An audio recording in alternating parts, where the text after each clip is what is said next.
2026 ലോകകപ്പ് ഫുട്ബോളിൽ പന്തു തട്ടാൻ ഇതാ ഒരു മലയാളി, അതും മറ്റൊരു രാജ്യത്തിന് വേണ്ടി. കണ്ണൂരുകാരനായ തഹസിൻ മുഹമ്മദാണ് ആ ഭാഗ്യം ലഭിച്ച മലയാളി. അറേബ്യൻ ശക്തികളായ ഖത്തറിന് വേണ്ടി ലോകകപ്പ് വേദികളിൽ പന്തു തട്ടുന്നത് കാണാൻ കാത്തിരിക്കുകയാണ് ലോകമെമ്പാടുമുള്ള മലയാളികളായ ഫുട്ബോൾ പ്രേമികൾ. ചൊവ്വാഴ്ച രാത്രി UAE തോൽപ്പിച്ച് ഖത്തർ ലോകകപ്പിലേക്ക് യോഗ്യത ഉറപ്പിക്കുമ്പോൾ കളത്തിലിറങ്ങിയില്ലെങ്കിലും ബെഞ്ചിൽ സഹതാരങ്ങൾക്കൊപ്പം ആഹ്ലാദം പങ്കിടുന്നതിൽ കണ്ണൂർ വളപട്ടണം സ്വദേശിയായ തഹസിൻ മുഹമ്മദ് ഉണ്ടായിരുന്നു. ഖത്തർ ഫുട്ബോൾ അസോസിയേഷൻ ലോകകപ്പ് യോഗ്യതാ പ്രഖ്യാപനവുമായി 53 താരങ്ങളുടെ ചിത്രത്തിലും 19-കാരനായ മലയാളി ഇടം പിടിച്ചു. ശേഷം ചരിത്ര നിമിഷത്തിന് സാന്നിധ്യം കുറിച്ച താരങ്ങൾക്ക് ലുസൈൽ കൊട്ടാരത്തിൽ അമീർ ഷെയ്ഖ് തമീം നൽകിയ വിരുന്നിലും മലയാളികൾക്ക് അഭിമാനമായി തഹസിന്റെ സാന്നിധ്യമുണ്ടായിരുന്നു. ഖത്തറിലെ ആസ്പയറിൽ കളി പഠിച്ച തഹസിന്റെ സ്വപ്നങ്ങൾക്ക് ചിറക് നൽകിയത് മുൻ കേരള ഫുട്ബോൾ താരവും പിതാവുമായ ജംഷീദായിരുന്നു.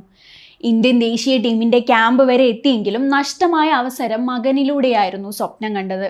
1985 കേരളത്തിന്റെ സബ് ജൂനിയർ ടീമിലൂടെ കാലിക്കറ്റ് യൂണിവേഴ്സിറ്റി ടീമിന്റെ ഭാഗമായ ജംഷീദിന് തിരിച്ചടിയായത് പരിക്കാണ്.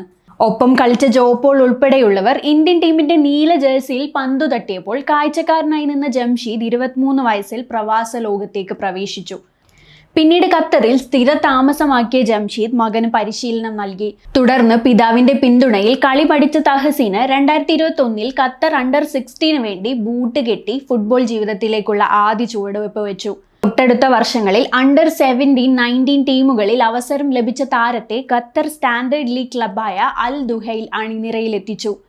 2024 ഏപ്രിൽ 1 അൽ റയാനെതിരെ അൽ ദുഹൈൽ സീനിയർ ടീമിന് വേണ്ടി 88-ാം മിനിറ്റിൽ കളത്തിലിറങ്ങി അരങ്ങേറ്റം കുറിച്ചു.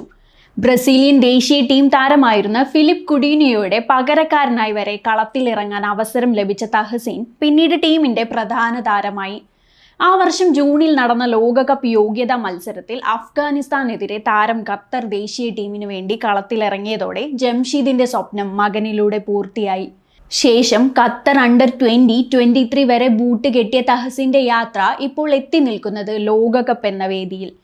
2022 ലോകകപ്പിൽ തീർത്തും നിരാശപ്പെടുത്തിയ ഖത്തർ ഇത്തവണ ഇറങ്ങുന്നത് ചരിത്രം സൃഷ്ടിക്കാൻ തന്നെയാണ്. ആ ചരിത്രം സൃഷ്ടിക്കാനായി ഇറങ്ങുന്ന ഖത്തർ കോച്ച് ലോപെറ്റെഗിയുടെ പ്ലാനിൽ പ്രധാനിയാണ് വിങ്ങുകൾ മാറി മാറി വേഗത്തിൽ കുതിക്കുന്ന താരം.